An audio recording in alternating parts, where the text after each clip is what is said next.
Quisiera que por favor imaginaran conmigo por un momento que un periodista de alguna revista famosa o de algún canal de televisión se te acercara para entrevistarte.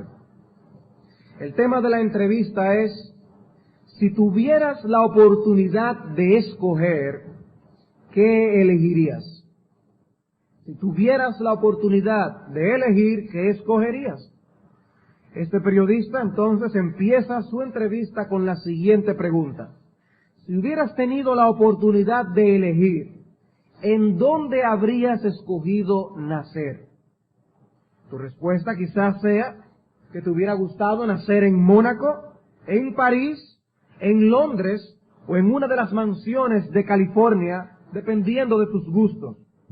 A todo esto suponemos que habrías elegido nacer en el mejor hospital, bajo el mejor cuidado de los mejores médicos. El periodista entonces pasa a hacerte una segunda pregunta. Si hubieras tenido la oportunidad de elegir, ¿de qué nivel económico te hubiera gustado que fueran tus padres? Y tu respuesta, sin titubeos, habría sido que hubieras preferido que fueran padres de una posición económica bien alta. Habrías escogido vivir con la garantía de que nada te haría falta, ni a ti ni a los tuyos. Una tercera pregunta que te hace es la siguiente: si tuvieras la oportunidad, ¿qué ocupación escogerías para desempeñar en la vida? A lo que respondes: me gustaría ser presidente o el dueño de una gran empresa multimillonaria, arquitecto más famoso del mundo o simplemente un buen ejecutivo. Si pudieras escoger, ¿qué tipo de amigos te gustaría tener? Es la siguiente pregunta. Y contestas: me gustaría tener amigos influyentes, inteligentes, educados y poderosos. Después te pregunta: ¿y qué lugares del mundo te gustaría visitar? El mundo entero. Visitaría China, conocería Australia, tomaría un safari por África, Europa sería mía. ¿Y cuántos años te gustaría vivir? Por lo menos 90 y de los mejores, en salud y sin oposición ni tribulaciones. Y así podemos continuar imaginándonos preguntas y dando las respuestas que más probablemente las personas contestarían. Todos contestarían lo mejor porque se creen lo mejor. Nadie escogería conforme a lo que merecemos, sino siempre lo mejor. Pero la realidad es que no tenemos la libertad para escoger lo que queramos. Sin embargo, hubo alguien una vez que tenía todo el derecho de escoger lo mejor. Una persona que no solo tenía la libertad de escoger lo mejor, sino que también se merecía lo mejor: el Señor Jesucristo. Pero nos narran las Escrituras que sus elecciones fueron completamente distintas a las que acabamos de plantear. No escogió nacer en Roma, la gran capital del Imperio Romano de aquellos días. No escogió nacer en Atenas, la gran capital de la cultura, ni siquiera en Jerusalén, sino que nació en Belén. Allí nació y en las condiciones más incómodas que nos podemos imaginar. Su hospital, un maloliente pesebre. No se enteró la alta sociedad, sino solo un grupo de pastores de ovejas de la región. ¿Y qué familia fue la que escogió? José y María. Una familia pobre. Dice la Escritura que cuando ellos fueron a hacer la presentación de su hijo al templo, presentaron un par de tórtolas o 2 palominos. Y en Levítico capítulo 2 encontramos información que nos dice que el requisito era un cordero de 1 año y un palomino o tórtola. Y aclara: y si no tiene lo suficiente para un cordero, tomará entonces 2 tórtolas y 2 palominos. De manera que esta familia no tenía lo suficiente ni siquiera para comprar un cordero. Y por eso María tomó e hizo esta presentación.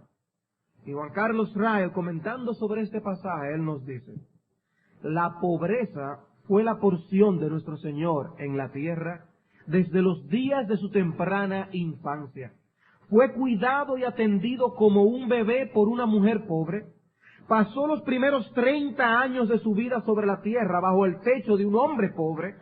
No necesitamos dudar que él comió la comida de un hombre pobre, que vistió la ropa de un hombre pobre, que hizo el trabajo de un hombre pobre y padeció en todos los problemas de un hombre pobre.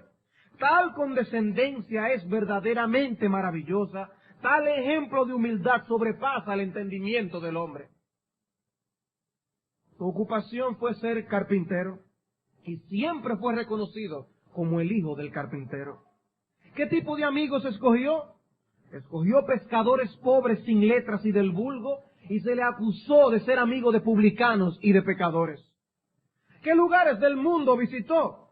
Bueno, cuando aún era un bebé, la familia tuvo que escapar a Egipto para que no lo mataran. Creció en Nazaret, un lugar del que se decía que no podía salir nada bueno.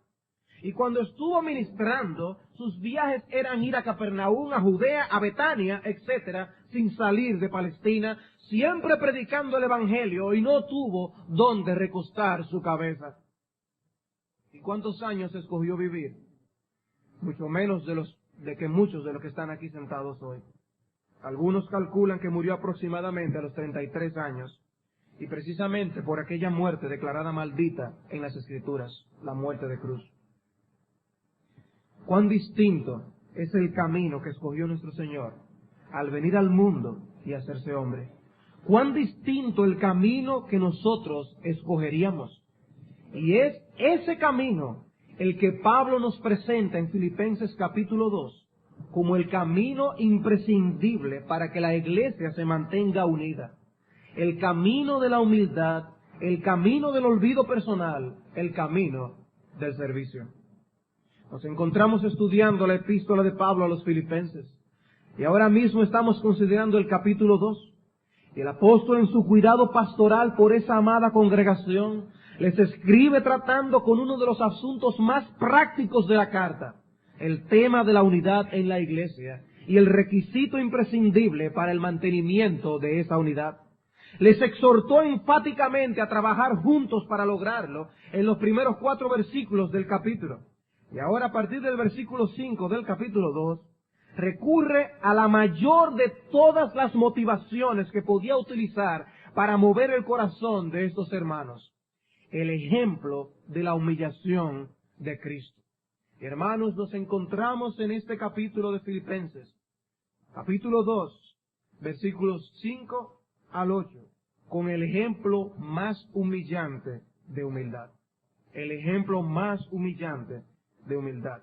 Él ya les describió gráficamente aquella humildad necesaria para que todos estén unidos como una congregación de hijos de Dios, y ahora les presenta el mejor ejemplo en el que esa gracia puede ser contemplada. Vamos a leer Filipenses 2, versículos 5 al 8. Haya pues en vosotros este sentir que hubo también en Cristo Jesús, el cual, siendo en forma de Dios, no estimó el ser igual a Dios como cosa a que aferrarse, sino que se despojó a sí mismo, tomando forma de siervo, hecho semejante a los hombres, y estando en la condición de hombre, se humilló a sí mismo, haciéndose obediente hasta la muerte, y muerte de cruz. Dividiremos esta sección en 3 partes para su consideración. En primer lugar, la gloria esencial y exclusiva de Cristo en el versículo 6. Luego, la doble humillación de Cristo en los versículos 7 y 8. Y finalmente, la módica humillación del creyente en el versículo 5.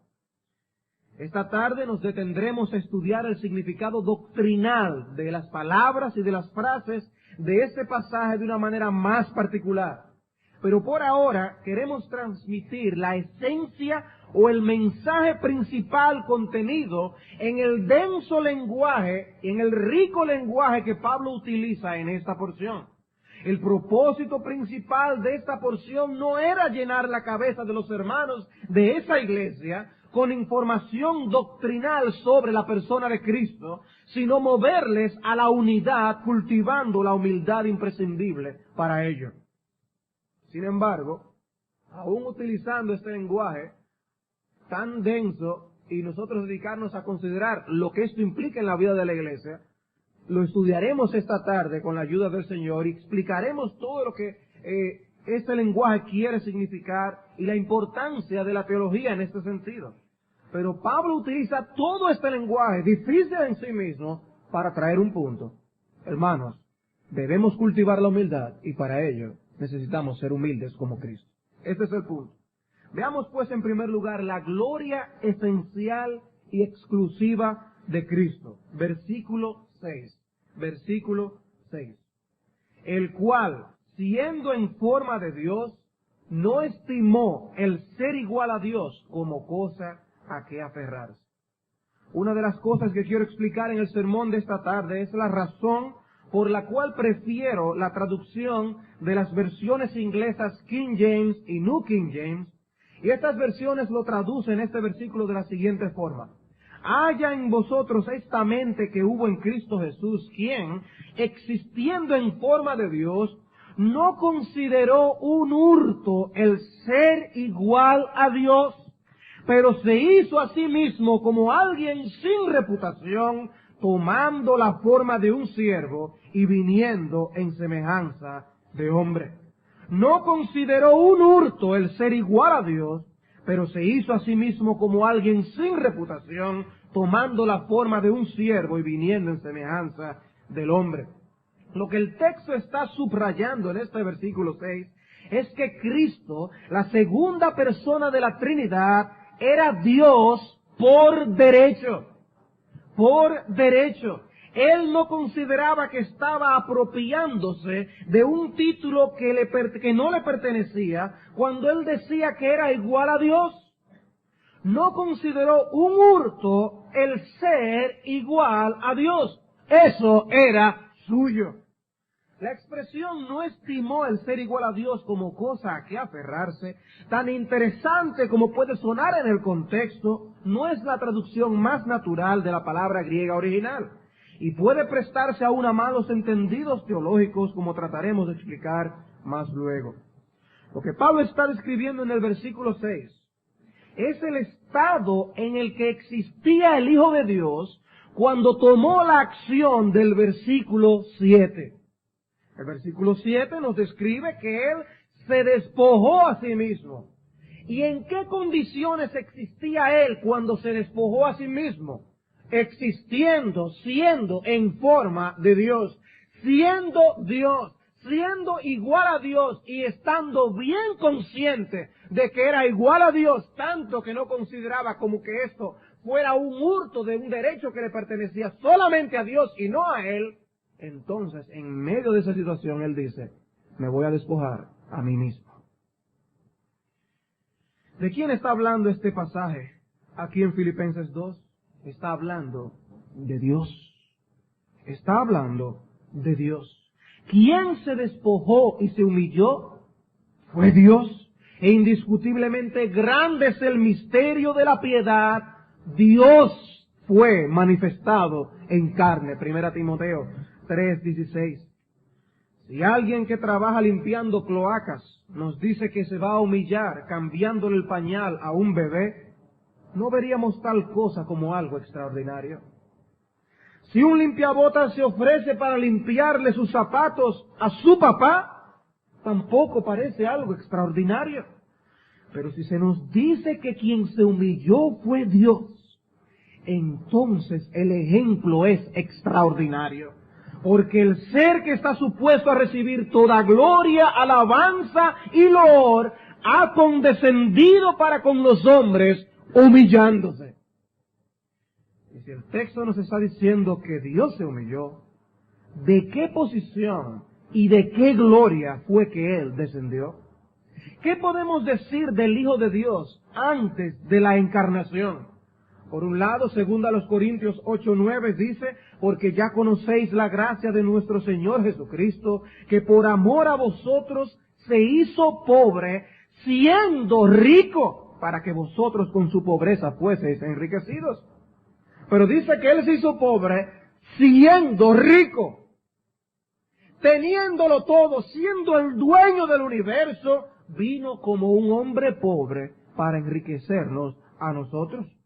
No le hacía falta absolutamente nada. Vivía en una relación perfecta en la Trinidad, en la casa de su Padre. Creo que citar la oración de Cristo de Juan 17, versículos 4 y 5, es más que suficiente. Cuando el Señor, orándole a su Padre, le decía: yo te he glorificado en la tierra, he acabado la obra que me diste que hiciese. Ahora pues, Padre, glorifícame tú al lado tuyo con aquella gloria que tuve contigo antes que el mundo fuese. Él existía en una plena gloria. No nos necesitaba a ninguno de nosotros, en plena comunión íntima con el Padre y con el Espíritu Santo, en una perfecta bienaventuranza. Todo lo que se dice de la gloria de Dios en el Antiguo y el Nuevo Testamento, se dice también de la gloria del Hijo de Dios. La gloria que se describe en Éxodo, en Reyes, en Isaías, en Ezequiel, es la misma gloria que tuvo la segunda persona de la Trinidad antes de la encarnación. Y viviendo en esa gloria se despojó y se humilló a sí mismo. Como dice Warfield, en la calma inconmensurable de la bienaventuranza divina, permitió que entrara este pensamiento: voy a morir por los hombres. Viviendo en perfección, en un gozo que no le hacía falta absolutamente nada, en un perfecto contentamiento en su relación con su Padre y con el Espíritu, se despojó a sí mismo y se humilló. Esa es la gloria esencial y exclusiva de Cristo. Estamos refiriéndonos al ser más majestuoso e impresionante que existe en el universo. De Él es que estamos hablando. Pero veamos lo que enseñan entonces los versículos 7 y 8. Habiendo visto la gloria esencial y exclusiva de Cristo, veamos entonces la doble humillación de Cristo. Lo que Pablo ha hecho ahora en el versículo 6 fue elevarnos y elevar nuestras mentes hasta donde más no pueden comprender la grandeza de Dios en todos sus atributos. El Dios eterno, santo, santo, santo, omnipresente, omnisciente, se despojó y se humilló a sí mismo.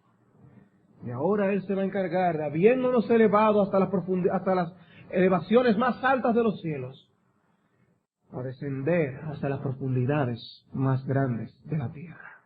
Versículos 6, 7 y 8. Sino que se despojó a sí mismo, tomando forma de siervo, hecho semejante a los hombres, estando en la condición de hombre, se humilló a sí mismo, haciéndose obediente hasta la muerte, y muerte de cruz. Pablo presenta una doble humillación. Hay algo que el Señor hizo existiendo en forma de Dios, y algo que hizo estando en la condición de hombre, si observan el texto. El versículo 7 presenta una de las acciones, y el versículo 8 presenta la otra acción. Primero, se despojó a sí mismo, haciéndose semejante a los hombres, encarnándose. Y luego, estando en esa condición, se humilló a sí mismo, sometiéndose a la muerte por crucifixión. El primer acto de humillación lo realizó estando en la condición de Dios con toda su gloria y majestad. Por eso dice, existiendo, siendo en forma de Dios, consciente de su igualdad con Dios, se despojó a sí mismo. En esta condición realiza la primera acción. La segunda condición es, estando ya en forma de hombre, en forma de siervo, aún se humilló a sí mismo más todavía. Después de haberse humillado haciéndose como uno de nosotros y como uno de los más humildes de nosotros, se humilló hasta el punto de morir por otros. En el versículo 6, Pablo nos elevó hasta lo sumo. El Ser Supremo, el más majestuoso y glorioso del universo, se despojó. En los versículos 7 y 8 nos desciende a las partes más bajas de la tierra. Nos lleva abajo, hasta niveles de profundidad que ningún hombre ha experimentado nunca jamás. El que está en una gloria que ningún hombre puede nunca tocar jamás, descendió a un estado de humillación que a ningún hombre le tocará jamás, sino que se despojó a sí mismo, tomando forma de siervo, haciéndose semejante a los hombres. Noten que hay un énfasis en lo que él hizo, que lo que él hizo, lo hizo voluntariamente. Dice, él se despojó a sí mismo. Si alguien despoja a alguien, bueno, es algo que simplemente tiene que someterse a esa realidad de lo que pasó. Pero si alguien decide despojarse a sí mismo, entonces voluntariamente esta persona se está humillando. Tomó forma de siervo, haciéndose semejante a los hombres, dice el texto. Ahora, por esta expresión, por semejante a los hombres, de ninguna manera Pablo está refiriéndose a que él parecía ser un hombre, pero que no lo era. No, su humanidad es completa.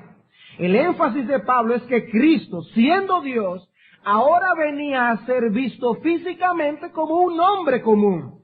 Si alguien lo veía como bebé, lo que veía esa persona con sus ojos era un bebé y no otra cosa. Cuando lo vieron como niño, lo que las personas veían era un niño y no otra cosa. Fue visto como los hombres suelen ser vistos. Eso es lo que está diciendo Pablo aquí. Vemos a aquel, dice el autor de Hebreos, que fue hecho un poco menor que los ángeles. Hebreos capítulo 2, versículo 9. Él fue hecho semejante a los hombres y al ser hecho como uno de nosotros, dice la Escritura que fue hecho un poco menor que los ángeles. Su humillación, el ser que creó los ángeles, fue hecho un poco menor que los ángeles. El solo hecho de tomar una naturaleza humana era humillación suficiente. El solo hecho de hacerse hombre. El que nos hizo del polvo, sabiendo que somos polvo, vino a ser uno de nosotros. Lloró como niño, gateó como niño, jugó como niño. Trabajó como hombre, se cansó como hombre, tuvo sed como hombre. Y solo podemos tener una pequeña idea de lo que significó para el Hijo de Dios venir a tomar la naturaleza humana consigo. Tener ahora una naturaleza humana con Él para siempre. Su humanidad ahora siempre estaría con Él. Y tanto parecía un hombre que las personas que le vieron no creyeron que Él era Dios. De lo tan hombre que parecía. No todos vieron que Él es sin pecado y por eso le acusaron de ser un bebedor de vino, blasfemo, demoníaco, rebelde y violador del día de reposo. Era 100% hombre y las personas le vieron como 100% hombre. Cuando hizo milagros, los hacía con un propósito muy en particular y no para evitar las necesidades humanas. Por eso, teniendo hambre, no convirtió las piedras que se convirtieran en pan. No hizo que las piedras se convirtieran en pan. Teniendo el hambre. Y sufrió el rigor de lo que era tener y pasar hambre. Sufrió el rigor y experimentó lo que era tener sed. Por eso cansado le pidió agua a la mujer samaritana. Hasta el agua tenía que pedirla. Consciente de quién él era. Ustedes ven en Juan capítulo 4, versículo 6. Juan 4, versículo 6 dice, y estaba allí el pozo de Jacob. Entonces Jesús, cansado del camino, se sentó así junto al pozo. Era como la hora sexta, estaba cansado del camino. Vino una mujer de Samaria a sacar agua y Jesús le dijo, dame de beber. Pues sus discípulos habían ido a la ciudad a comprar de comer. La mujer samaritana le dijo, ¿cómo tú, siendo judío, me pides a mí de beber que soy mujer samaritana? Porque judíos y samaritanos no se tratan entre sí. Respondió Jesús y le dijo, si conocieras el don de Dios y quién es el que te dice, dame de beber, tú le pedirías y él te daría agua viva. Eres tú la que tiene que pedirme a mí. Ahora, yo me estoy humillando y te estoy pidiendo agua a ti. Dice versículo 11, y la mujer le dijo, Señor, no tienes con qué sacarla y el pozo es hondo. ¿De dónde pues tienes el agua viva? ¿Acaso eres tú mayor que nuestro padre Jacob? ¡Sí lo era! ¡Claro que lo era! Pero parecía como que no. ¿Qué nos dio de este pozo del cual bebieron él, sus hijos y sus ganados? Respondió Jesús y le dijo: cualquiera que bebiere de esta agua volverá a tener sed, mas el que bebiere del agua que yo le daré no tendrá sed jamás, sino que el agua que yo le daré será en él una fuente de agua que salte para vida eterna. Consciente de que él era el dador de una agua que da vida eterna a los hombres, le pidió agua a una mujer porque tenía sed y estaba cansado. No se libró ni siquiera a sí mismo de la agonía de Getsemaní, ni de la burla y de los azotes de los soldados, ni de la muerte de cruz. En el capítulo 18 de ese mismo Evangelio, versículo 19, dice: y el sumo sacerdote preguntó a Jesús acerca de sus discípulos y de su doctrina. Jesús le respondió: yo públicamente he hablado al mundo, siempre he enseñado en la sinagoga y en el templo, donde se reúnen todos los judíos, y nada he hablado en oculto. ¿Por qué me preguntas a mí? Pregunta a los que han oído, que les haya yo hablado, y aquí ellos saben lo que yo he dicho. Cuando Jesús hubo dicho esto, uno de los alguaciles que estaba allí le dio una bofetada diciendo: ¿así respondes al sumo sacerdote? Aquel que podía simplemente extender su mano y decir: desintégrate, recibió una bofetada y lo recibió como un hombre. Eso es lo que pensaban, que era un hombre. En el capítulo 19, versículo 1 dice: así que entonces tomó Pilato a Jesús y le azotó. Y los soldados entretejieron una corona de espinas y le pusieron sobre su cabeza y le vistieron con un manto de púrpura y le decían: salve, rey de los judíos, burlándose, y le daban de bofetadas. Entonces Pilato salió otra vez y les dijo: mirad, os lo traigo fuera, para que entendáis que ningún delito hallo en él. Y salió Jesús llevando la corona de espinas y el manto de púrpura. Y Pilato les dijo: ¿qué fue lo que dijo? He aquí el hombre. He aquí el hombre. Su nombre y nada más. Burlado, abofeteado por los hombres. Ciertamente se despojó a sí mismo. La frase forma de siervo que aparece en este pasaje, tomando forma de siervo, está en contraste con existiendo o siendo en forma de Dios. Siendo en forma de Dios, siendo Dios, se hizo un siervo. Existiendo en forma de Dios, tomó forma de siervo. Y así como es Dios, con todas las cualidades que hacen que Dios sea Dios, se hizo un siervo con todas las cualidades que hacen que un siervo sea siervo. Un siervo. Y esto nos lleva al versículo 8, que nos presenta su doble humillación. Su doble humillación. Dice el versículo 8, y estando en la condición de hombre, se humilló a sí mismo, haciéndose obediente hasta la muerte, y muerte de cruz. Estando ya en la condición de hombre, ya eso es humillación. Ya eso es humillación. Pero estando en esa condición, es que se dice que se humilló a sí mismo. No solo se hizo hombre, sino que decidió nacer y vivir como un hombre sin importancia. La mayor parte de su vida la pasó en el anonimato, la mayor parte de su vida. Tanto vivió como cualquier hombre que las personas no podían creer que el hijo de José, el carpintero, estuviera haciendo milagros y declarando ser el Salvador del mundo. No puede ser. Voluntariamente se sometió a vivir bajo la maldición que dice: con el sudor de tu rostro comerás el pan hasta que vuelvas a la tierra. Génesis 3:19. Allí estuvo él haciendo todo lo que un carpintero hacía. No hizo ninguna obra digna de ser recordada por la humanidad como carpintero. Miren aquellas obras que yo hice, ¿no? Ciertamente no fue una profesión que trajo abundancia a su hogar. Ni siquiera pudo ahorrar durante todos esos años de trabajo como para comprar una casa donde vivir. Aún en la hora de su muerte le encomendó al apóstol Juan el destino de su madre. Y no solo no tenía ahorros, tampoco tenía suficiente efectivo consigo mismo como para pagar el impuesto de 2 dracmas que aparece en Mateo capítulo 17. Sin lugar a dudas, tú y yo tenemos más de lo que Él tuvo mientras vivió aquí en la tierra. No vistió ropa de marca, escogió no nacer en la época de los automóviles y de las computadoras, escogió no nacer en la época de los baños cómodos y privados, nunca probó un vaso de agua con hielo, ni una malteada de chocolate. Y no porque estas cosas son malas ni pecaminosas en sí mismas, sino que Él decidió humillarse a sí mismo hasta en eso.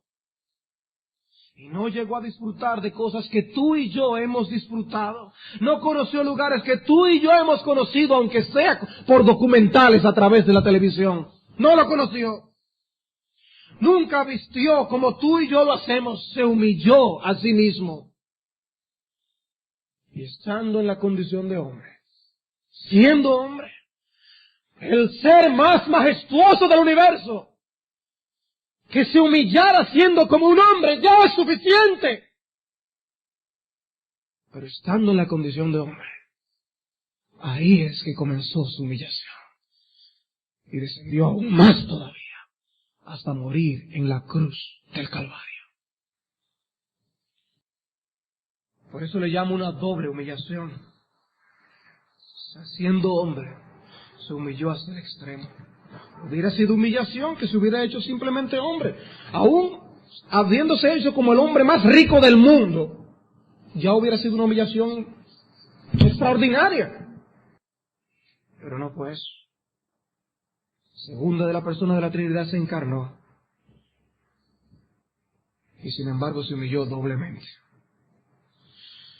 Y de nuevo se enfatiza que lo que hizo, lo hizo Él mismo, voluntariamente. Se humilló y se hizo obediente hasta la muerte. Dice Warfield que las palabras no pueden pintar adecuadamente la profundidad de la humillación que se encuentra en este pasaje. Ni tú y yo podemos entender qué implicó para la segunda persona de la Trinidad humillarse, haciéndose hombre, y siendo hombre, humillarse todavía más. No podemos entenderlo. Infinito y a la vez un infante, eterno y sin embargo nacido de una mujer, todopoderoso y aún así dependiendo del pecho de una mujer, sosteniendo el universo y necesitando ser cargados en los brazos de una madre, rey de ángeles y sin embargo el supuesto hijo de José, heredero de todas las cosas y a la vez despreciado como un carpintero. ¿Hasta qué punto se humilló Cristo? Hasta la muerte de cruz. Hasta la muerte de cruz. No hay cosas que enciendan más la indignación de los hombres que cuando una persona inocente es juzgada y culpada. Eso indigna. Y ciertamente es de indignarse. Pero Cristo no solamente fue juzgado y condenado siendo inocente, sino que Él aún se le hizo un complot en contra de Él por odio y aborrecimiento. Porque una cosa es ser juzgado y condenado como un hombre inocente, pero que los otros piensan que ciertamente lo cometió. Y otra cosa es que sabiendo que no lo hizo, aún así querer hacerle daño y llevarlo a la muerte de cruz. Ese tipo de muerte fue la que él llevó. La muerte de cruz no tenía buena fama. ¿Quiénes morían allí? Morían los criminales. Y lo que el Señor nos está diciendo es: yo estuve dispuesto a llevar sobre mí la reputación de un criminal por amor a vosotros. El criminal era Barrabás. Yo me puse en el lugar de todos los que están representados en Barrabás. Todos nosotros, ¿cuál era nuestra reputación? Nacemos en este mundo llenos de pecado, criminales delante de la justicia de Dios. Y Él ocupó nuestro lugar. Se humilló hasta la muerte, y muerte de cruz, por amor a los suyos, en lugar de ellos. Bajo la ley romana, solo los esclavos y los malhechores más viles sufrían esa muerte. Algunas formas de muertes violentas son repentinas y sin dolor, pero la cruz era una tortura intensa y prolongada que ha sido llamada 1000 muertes en una. Y aquel que no consideró un hurto el ser igual a Dios, porque era su propiedad, es su propiedad por derecho, se humilló hasta el punto de la muerte de cruz, la cual no solo incluía los sufrimientos físicos, sino también la ignominia pública de morir entre dos ladrones. Otro ladrón más. Pero no solo esa ignominia, sino también aquella experiencia que le llevó a exclamar, Dios mío, ¿por qué me has desamparado? Tan intensamente, dice John Eadie, buscó los asuntos de los otros, tampoco estuvo atado a lo suyo propio, que colocó un velo de carne sobre su gloria y descendió a la tierra. Y no solo eso, sino que cuando estuvo en la tierra se humilló a sí mismo a un grado menor y sufrió la ignominia y muerte de una ejecución pública. Solo se tiene que mencionar que se atrapa a alguien que supuestamente robó algo, y ya la reputación de esa persona quedó en entredicho. Pues allí estaba muriendo nuestro Señor. El ejemplo que Pablo nos está dando en este pasaje, hermanos, no es el ejemplo de Timoteo, y él lo va a dar más adelante en el capítulo. Él nos está dando el ejemplo más extraordinario de humildad, el ejemplo más humillante de humildad. Juan capítulo 3.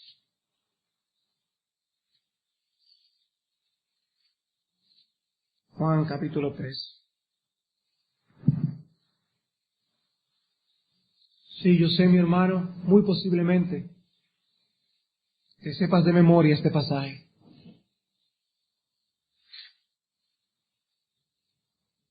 Que el Espíritu de Dios nos permita vivir de memoria lo que aquí se dice.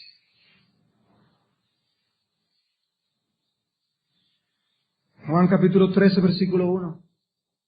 Antes de la fiesta de la Pascua, sabiendo Jesús que su hora había llegado para que pasase de este mundo al Padre, como había amado a los suyos que estaban en el mundo, los amó hasta el fin.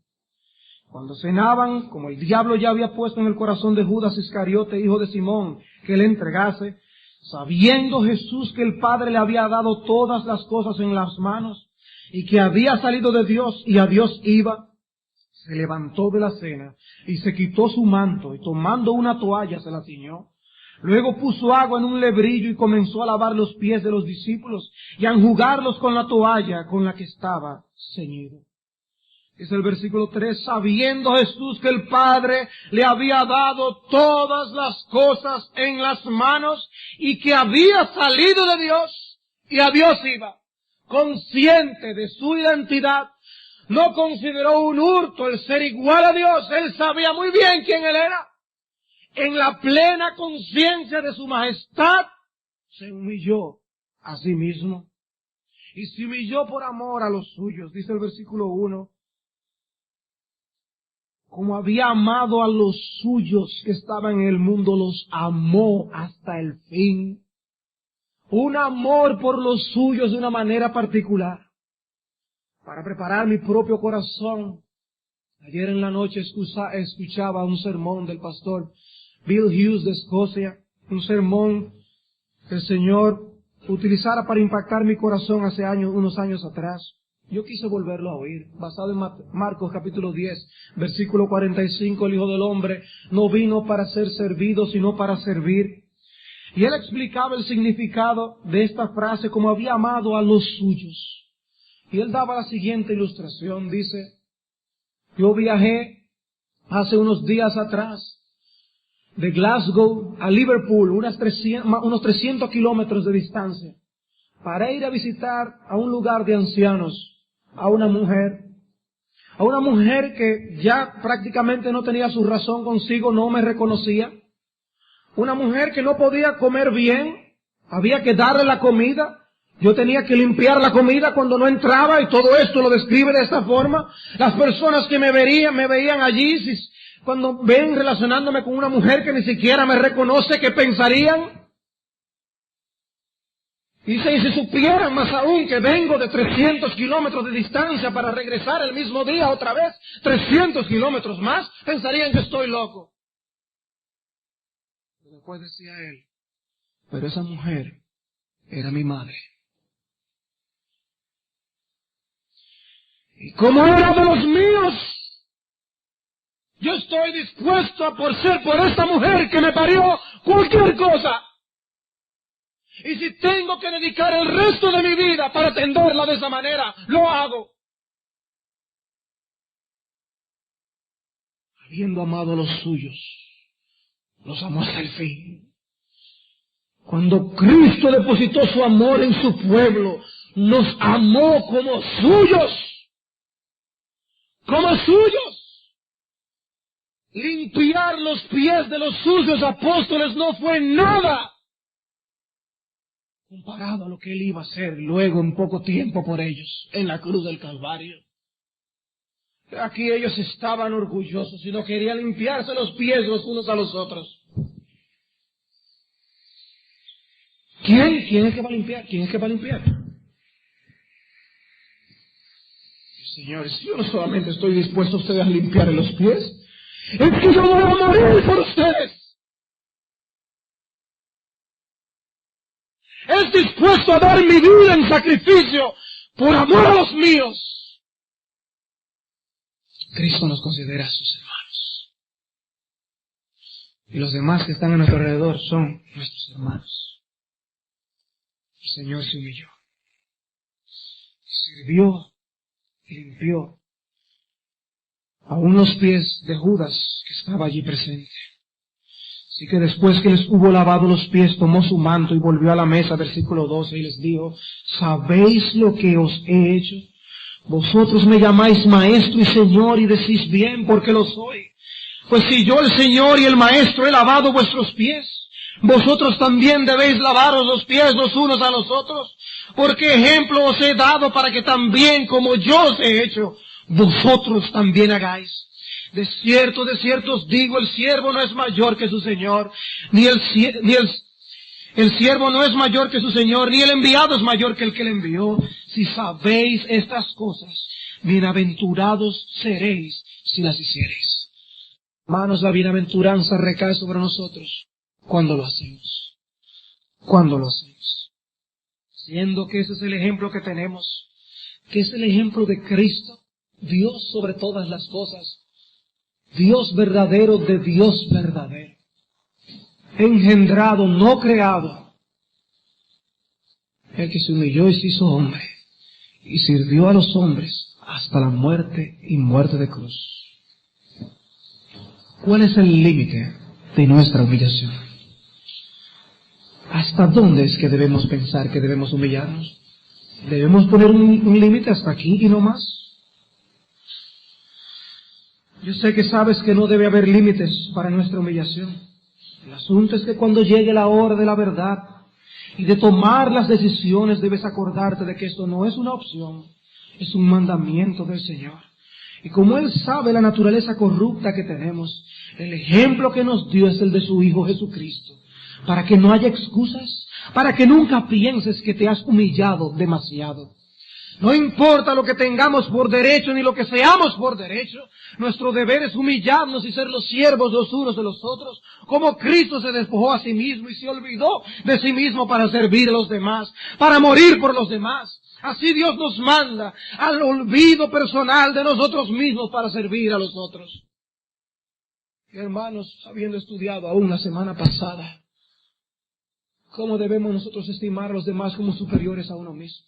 ¿Cómo debemos nosotros olvidarnos de nuestras propias cosas buscando lo de los demás y no lo nuestro? Hermanos, ¿no sentiste tú tu propio orgullo surgiendo en tu propio corazón esta semana? ¿Qué es lo que Pablo quiere hacer con esto? ¿Por qué Pablo trae este ejemplo? Esto nos lleva a nuestro tercer punto. La módica humillación del creyente. La módica humillación del creyente. Versículo 5. Pablo ha dicho todo esto para dar la exhortación. Haya pues en vosotros este sentir que hubo también en Cristo Jesús. Haya pues en vosotros este sentir que hubo también en Cristo Jesús. Somos llamados a reproducir e imitar la humillación de nuestro Señor. Y sin embargo no podemos sino describir toda humillación nuestra como módica en comparación. Aun si esta actitud crece en nosotros hasta niveles que pocos alcancen, Realmente nuestra humillación es sumamente pequeña y hasta insignificante en comparación con la humillación de Cristo. Y esto es así por el hecho de que no tenemos que descender de donde Él descendió, como por el hecho de que nunca vamos a poder descender hasta niveles hasta los que Él descendió. Estamos llamados a tener la misma actitud que hubo en Cristo, pero a la vez reconocer que siempre nos quedaremos cortos y que nuestra humillación es prácticamente nada en comparación con la suya. Y eso, hermanos, debe hacernos pensar qué insensatez atrapa nuestros corazones cuando no nos queremos humillar. ¿De qué gloria es que no nos queremos despojar? ¿A qué lugar de humillación que no merezcamos es que no queremos descender? ¿Por qué rehusamos tanto humillarnos? Debemos humillarnos como Él, ese es nuestro deber. Y sabemos que nunca nos humillaremos exactamente como Él. Y sin embargo, ahí está nuestra renuencia, a humillarnos y a descender al lugar que nos corresponde. Si es difícil explicar la encarnación del Señor y su humillación, cuando se hizo como un siervo, mucho más difícil es aplicarlos a nuestras vidas, conforme a la intensidad que este pasaje lo presenta. Es comparativamente fácil reconocer que Cristo es el ideal de una vida cristiana que se sacrifica a sí misma por los demás. Una persona que se ha despojado de todo egoísmo. Eso es relativamente fácil comparado con lo que es aplicar eso a las relaciones de la vida.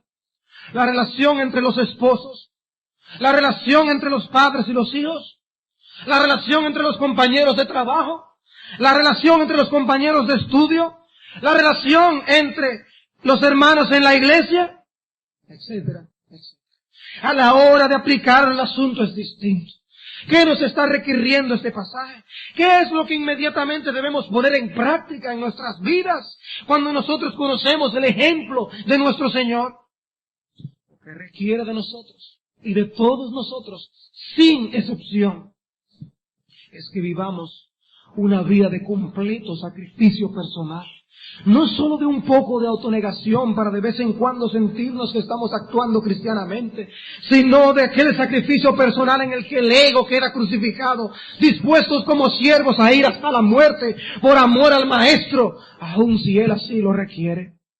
Menos de ahí no es tener la actitud de Cristo. Menos de ahí no es lo que este pasaje nos está pidiendo. Haya pues en vosotros esta actitud que hubo también en Cristo Jesús, no otra. Lo que se nos manda es que tengamos la actitud y la mente del Señor.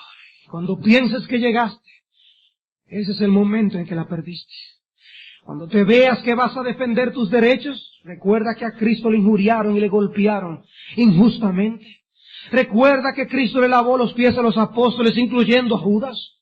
Recuerda que prefirió sufrir el infierno que tú mereces, sufriendo el abandono de su Padre en la cruz por tus pecados. ¿Puedes tú soportar los pecados de tus hermanos? Si Cristo pasó por alto tus pecados, ¿no puede tu amor cubrir multitud de faltas? Hijos, la próxima vez que vayan a exigir algo a sus padres, recuerden cuál fue la porción que escogió el Hijo de Dios. Porque solo por la razón de que estás lleno de egoísmo, solo porque estás inflado de ti mismo, es que piensas que tienes el derecho de tener cosas y de disfrutar cosas. El solo hecho de que te hayas desayunado y que sepas que tu comida está garantizada una vez te vayas de aquí, ya eso te hace una persona privilegiada. El solo hecho de que tengas más que un vestido, más que una camisa, más que un pantalón, te hace una persona privilegiada. No son las cosas que merecemos, porque si tuvieras lo que mereces estarías en el infierno. ¿Cómo estaría yo en el infierno si tuviera lo que mereciera? ¿Cuántas quejas, cuántas envidias, inconformidades detiene la aplicación de este ejemplo de nuestro Señor en nuestras propias vidas? Recordemos que la humildad de la que Pablo habla aquí es una humildad que nos lleva a olvidarnos de nosotros mismos, no buscando cada uno sus propios intereses, sino de los de los demás. ¿Qué hizo Cristo? Se vació a sí mismo para servir a otros. El egoísmo que le habría llevado a alejarse del mundo. Porque estos hombres hacen tantas cosas que me hacen sentir mal. No, se acercó aún más y más a ellos, tan y tan cerca, que murió entre ladrones. Y si esta misma actitud opera en nosotros, no nos llevará a alejarnos de las personas, sino a acercarnos a ellas. Donde los hombres sufran, vamos a querer que haya consuelo. Donde haya dificultad, vamos a estar allí para ayudar. Donde haya fracasos, estaremos allí para levantar. Donde haya éxito, estaremos allí para regocijarnos. No seremos indiferentes a las circunstancias o los asuntos de los demás. Nos identificaremos con sus esperanzas, con sus temores, con sus anhelos y sus desalientos. Como dice Warfield, esto significa que no debemos vivir una vida, sino miles de vidas, atándonos a miles de almas por los filamentos de una compasión tal que sus vidas vienen a ser nuestras. Significa que todas las experiencias de los hombres golpearán nuestras almas y batirán y azotarán estos duros corazones nuestros hasta hacerlos adecuados para su hogar celestial. No una vida, no. Miles de vidas. Porque las vidas de los demás son nuestras. Si Cristo se acercara hoy físicamente a nosotros y nos pidiera que hiciéramos algo por Él, seguramente diríamos que por Él estamos dispuestos a hacer cualquier cosa que nos pida. Dio su vida por nosotros. Señor, lo que tú quieras yo lo voy a hacer. Sin embargo, lo que Él nos pide es que lo hagamos por este hermano que está aquí, por aquella hermana que está allá. Eso es lo que Él nos pide. De cierto os digo que en cuanto lo hiciste a uno de estos mis hermanos más pequeños, a mí lo hicisteis. Cristo nos pide, hazlo por aquel, hazlo por aquel. Señor, es que Él y yo no nos llevamos muy bien. No me cae muy bien, a mí no me gusta su forma de ser. Por ti, Señor, cualquier cosa, pero por esa persona, Él y yo tenemos inconvenientes. No somos compatibles. Tal actitud no fue la que hubo en Cristo Jesús. Porque fue precisamente cuando tú eras su enemigo, cuando tú no le caías bien, cuando no le gustaba tu forma de ser, que se hizo hombre y murió por ti. Lo que Cristo nos pide aquí es, ve tú y haz lo mismo. Nunca perderemos tanto por amor a Él, como lo que Él dejó por amor a nosotros. El himno nos dice, mi vida di por ti, mi sangre derramé. Por ti inmolado fui, por gracia te salvé. Por ti inmolado fui. ¿Y tú? ¿Qué das por mí? Mi celestial mansión, mi trono de esplendor, dejé por rescatar al mundo pecador. Sí, todo yo dejé por ti. ¿Qué dejas tú por mí? ¿Qué placeres mundanos dejas tú por Él? Reproches, aflicción y angustias yo sufrí. La copa amarga fue que yo por ti bebí. Reproches yo por ti sufrí. ¿Qué sufres tú por mí? En mi celeste hogar te traigo el rico don del Padre Dios de amor. ¿El qué? La plena salvación. Mi don de amor te traigo a ti. ¿Qué ofreces tú por mí? Hoy y cada día debemos elegir entre vivir como gusanos orgullosos, que siendo de la tierra y estando formados por el polvo de la tierra, queremos volar como ángeles y ser estimados como ángeles, o vivir según el ejemplo que el excelso y todo glorioso Cristo nos dejó al humillarse. Cada día nos traerá muchas ocasiones para decidir entre una cosa y la otra. Decíamos en nuestro sermón anterior que la humildad eleva la opinión que tenemos de los demás. Y ciertamente Cristo tuvo una opinión extremadamente elevada de los suyos, como para morir por ellos. ¿Cuán valiosos lo consideró? No siendo nada. Tú y yo estamos llamados a hacer lo mismo. Y si Cristo pudo estimar a los suyos como superiores a Él mismo, entonces para nosotros no debe ser tan difícil. Porque Él estimó a seres muy inferiores para servirles. Nosotros somos todos gusanos de la misma especie y debemos servirnos los unos a los otros. La humildad también nos lleva a olvidarnos de nosotros mismos. Y en Juan 12:27 dice, ahora está turbada mi alma, ¿y qué diré? Padre, sálvame de esta hora. Sálvame de esta hora, Señor. Yo creo que yo no voy a pasar por eso. Va a ser mucho sufrimiento, va a ser mucho dolor. Y pasar yo por la separación de ti, Padre eterno. No, Señor, líbrame de esto. No. Su alma estaba turbada. ¿Y qué diré? ¡Líbrame! ¡Sálvame de esta hora! Dice, más para esto he llegado, a esta hora. Padre, glorifica tu nombre. Para esto he llegado. Se olvidó de sí mismo. Por amor a su Padre y a los suyos.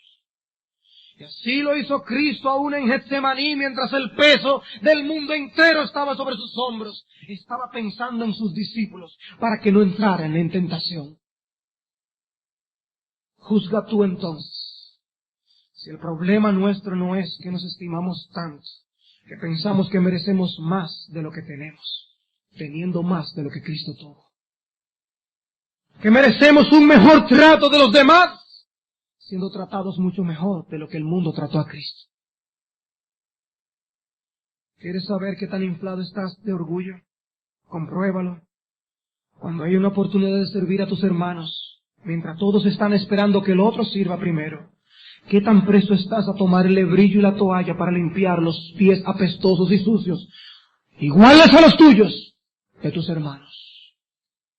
Que Dios use una y otra vez el ejemplo del Señor para desinflar el egoísmo y el orgullo que crece constantemente en nuestros corazones.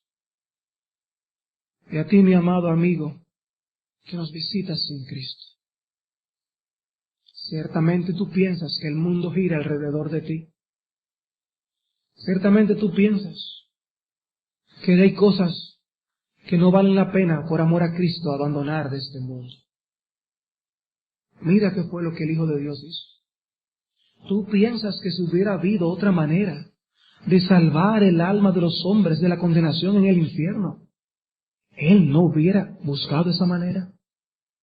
Pero no. Precisamente el único camino era el camino de la humillación. Y de ese tipo de humillación. Porque es imposible, aparte de lo que Cristo hizo por ti, que tú te salves por lo que tú haces. Es imposible. Y mi amigo, si tú desprecias semejante oferta de salvación, ¿qué castigo tan grande será el del infierno? Hay personas que piensan que el fuego que se habla en la Escritura del infierno es un fuego simbólico. ¿Y saben qué? Ciertamente simbólico. No es fuego literal. Si fuera fuego literal, las personas estarían bien. Será el fuego de la ira de Dios.